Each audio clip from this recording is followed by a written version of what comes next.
ஜெபம் செய்வோம். பரமண்டலங்களில் இருக்கிற எங்கள் பிதாவே, அன்றன்றுள்ள அப்பத்தை எங்களுக்கு இன்று தாரும். அப்பா பிதாவே, நீங்க அண்ட சராசரத்தையும் படைத்திருப்பா.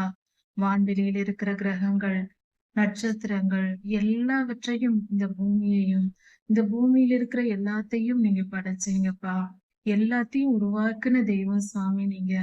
சிருஷ்டிகர்த்தா சாமி நீங்க. அப்பா, இந்த பூமியில இருக்கிற எல்லா உயிர்களையும் படைத்தவர் நீர்தான். இன்னைக்கு வரைக்கும் எங்களுக்கு தேவையான எல்லாவித ஆசீர்வாதங்களையும் நீர் கொடுத்து வருகிறீர் அப்பா. தண்ணீரையும், ஆகாரத்தையும், தங்கும் இடங்களையும், எங்களுக்கு தேவையான எல்லா காரியத்தையும் நீங்க கொடுத்து காப்பாற்றுறீங்கப்பா. அதுக்காக நன்றி செலுத்துறோம் சாமி. அப்பா, இப்பொழுதும் இன்றைக்கு எங்களுக்கு தேவையான அப்பத்தை எங்களுக்கு தாரும் சாமி. எங்களுக்கு தேவையான ஆகாரத்தை எங்களுக்கு கொடுங்கப்பா. நல்ல ஆரோக்கியமான உணவுகளை எங்களுக்கு கொடுங்கப்பா.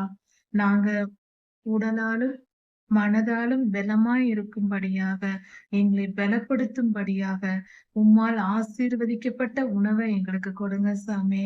5 அப்பத்தையும் 2 மீனையும் நீர் ஆசீர்வதித்து, அங்கிருக்கிற ஆயிரக்கணக்கான ஜனங்களுக்கு நீர் கொடுத்தபோது, அவங்க எல்லாம் சாப்பிட்டு திருப்தி அடைந்தாங்கன்னு சொல்லப்பட்டிருக்கப்பா. அவங்க திருப்தி அடைந்தாங்க. போதும் என்று நினைக்கும் அளவுக்கு அவங்களுக்கு திருப்தியா குடுத்தீங்க. ஆண்டவரே, அவங்களுக்கு பசிக்கல. பசியெல்லாம் தீர்ந்தது. ஆண்டவரே, இன்றும் பலருக்கு எவ்வளவு சாப்பிட்டாலும் எனக்கு பசி தீரவில்லை என்று சொல்லுவாங்க சுவாமி. ஆண்டவரே, நீர் ஆசீர்வதித்து எங்கள் ஆகாரத்தை எங்களுக்கு கொடுங்க சாமி. நாங்க அத புரிஞ்சுக்கிட்டோம் சாமி. எந்த எளிய உணவா இருந்தாலும் நீங்க எங்களுக்கு ஆசீர்வதித்து அதை கொடுத்தா அது எங்களுக்கு திருப்தியுள்ளதாக இருக்கும் சுவாமி. நன்மையே செய்கிறதாக, எங்கள் சரீரத்திற்கு தேவையான எல்லா சத்துகளையும் கொடுக்கக்கூடியதாக இருக்கும் சுவாமி. அப்பா, அத நாங்க புரிஞ்சுக்கிட்டோம் சுவாமி. அதனால உமக்கு நன்றி செலுத்துகிறோம். நீங்க ஆசீர்வதித்து தாங்க சாமி. ஒவ்வொரு நாளும் நாங்க சாப்பிடுகிற ஆகாரத்த நீங்க ஆசீர்வதித்து கொடுங்கப்பா. அது எங்களுக்கு எல்லாவித சத்துக்களையும் கொடுத்து, எங்கள் உடலையும், எங்கள் மனதையும் பலப்படுத்தும்படியாக, எங்கள் உயிரை காக்கும்படியாக அந்த உணவு ஆசீர்வதிக்கப்படணும் சுவாமி. அதை நாங்க விரும்புகிறோம். உம்மிடத்துல கேட்கிறோம்.